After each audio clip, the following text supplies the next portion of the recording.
Utilizar água como combustível já está em nossa realidade. O sonho de muitos agora está mais perto. Os veículos a hidrogênio agora estão saindo nas linhas de produção das fábricas da Peugeot. A fábrica da Stellantis, na França, produzirá, a partir de 2023, carros a hidrogênio, motor elétrico e a combustão.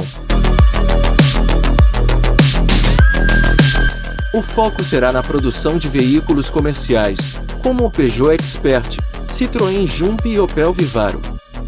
Durante sua visita às instalações de Hyundai, na França, o CEO da Stellantis, Carlos Tavares, anunciou a produção em massa a partir de 2023 de veículos comerciais leves Peugeot, Citroën e Opel em versão com propulsão a célula de combustível a hidrogênio.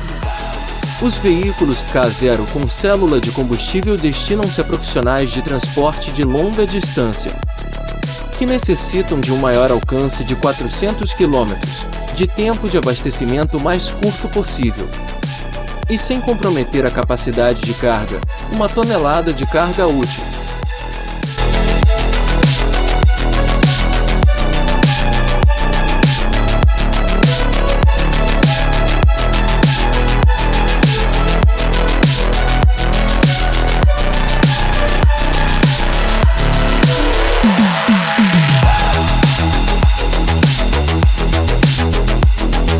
Ei, se você ficou até aqui, ative seu cérebro com mais alguns vídeos do canal.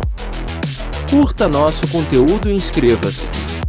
Seu comentário é muito importante para a comunidade.